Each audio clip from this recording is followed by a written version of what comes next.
When we watch a film or a play, we know that the actors probably learned their lines from a script, which essentially tells them what to say and when to say it. A piece of written music operates on exactly the same principle. In a very basic sense, it tells a performer what to play and when to play it. Aesthetically speaking, there's a world of difference between, say, Beethoven and Justin Bieber. But both artists have used the same building blocks to create their music: notes. And although the end result can sound quite complicated, the logic behind musical notes is actually pretty straightforward. Let's take a look at the foundational elements to music notation and how they interact to create a work of art. Music is written on 5 parallel lines that go across the page. These 5 lines are called a staff, and a staff operates on 2 axes, up and down and left to right. The up and down axis tells the performer the pitch of the note, or what note to play, and the left to right axis tells the performer the rhythm of the note, or when to play it. Let's start with pitch. To help us out, we're going to use a piano, but this system works for pretty much any instrument you can think of. In the Western music tradition, pitches are named after the first 7 letters of the alphabet: A, B, C, D, E, F, and G. After that, the cycle repeats itself: A, B, C, D, E, F, G, A, B, C, D, E, F, G, and so on. But how do these pitches get their names? Well, for example, if you played an F and then played another F higher or lower on the piano, you'd notice that they sound pretty similar compared to, say, a B. Going back to the staff, every line and every space between 2 lines represents a separate pitch. If we put a note in one of these lines or in one of these spaces, we're telling a performer to play that pitch. The higher up on the staff a note is placed, the higher the pitch. But there are obviously many more pitches than the 9 that these lines and spaces give us. A grand piano, for example, can play 88 separate notes.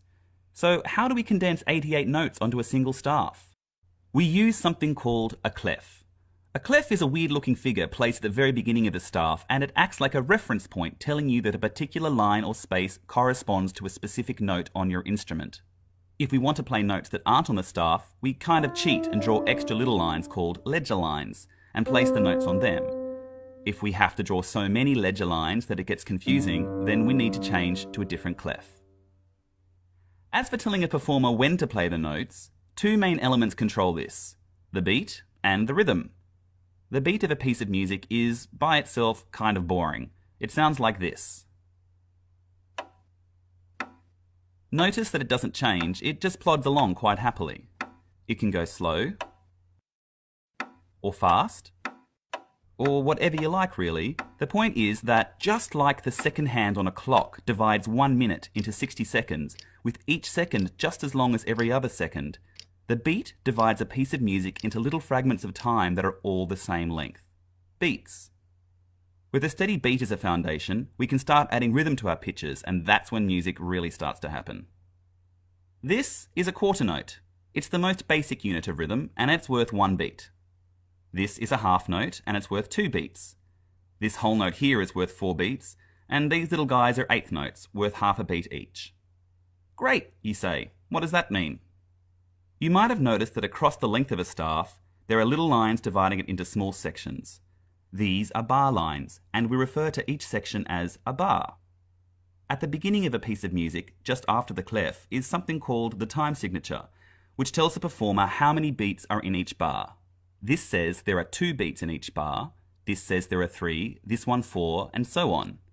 The bottom number tells us what kind of note is to be used as the basic unit for the beat. 1 corresponds to a whole note, 2 to a half note, 4 to a quarter note, an 1/8 to an 1/8 note, and so on. So this time signature here tells us that there are 4 quarter notes in each bar.